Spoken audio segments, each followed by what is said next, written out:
ज्ञानदीप उच्च माध्यमिक विद्यालय उद्घाटित छात्र छात्री मानक उपयुक्त शिक्षा सह संस्कार देवा आवश्यक समाजसेवी सुशांत सावत।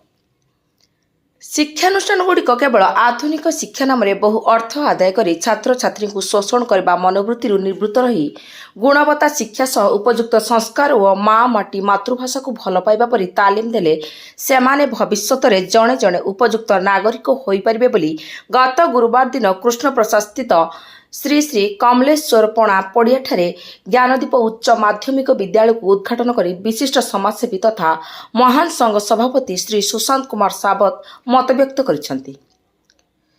मुख्य अतिथि श्री सावत मांडियापल्ली ठारे ज्ञानदीप शिक्षानुष्ठान शिक्षा प्रणाली अति उच्च कोठीर थिबा और निजस्व उद्यम सरकार स्वीकृति आनी एक स्थायी विद्यालय निज अंचल में प्रतिष्ठा करिथिबारु एहार प्रतिष्ठाता डॉक्टर अभिमन्यु जेना को शुभेच्छा ज्ञापन करने सह बहु शिक्षाविद को उपढौकन दे सम्मानित करथिले। ज्ञानदीपर प्रतिष्ठाता तथा अध्यक्ष विशिष्ट शिक्षाविद डॉक्टर अभिमन्यु जेना उत्सव में अध्यक्षता कर निजर संघर्षपूर्ण प्रचेष्टा और विद्यालय को अंचल एक सुनामधन्य विद्यालय भावे गढ़ी तोलिबा निमंते समस्तक सहयोग कामना करथिले।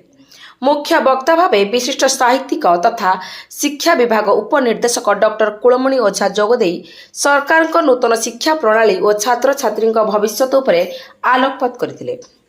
सम्मानित अतिथि भावे श्री कुंज बिहारी नायक, श्री अनुष्कान पट्टनायक, श्री बलराज आयंगर, श्री केदारनाथ जेना, 35 मौजा कमिटी सभापति श्री सुरेंद्रनाथ माझी, गंगाधर साहू प्रमुख जोगदे ज्ञानदीपर उज्जवल भविष्यत कामना करथिले।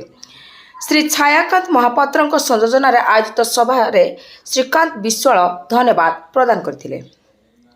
छात्र छात्री द्वारा परिवेशित सांस्कृतिक कार्यक्रम बेस आकर्षण हो पारिथिला।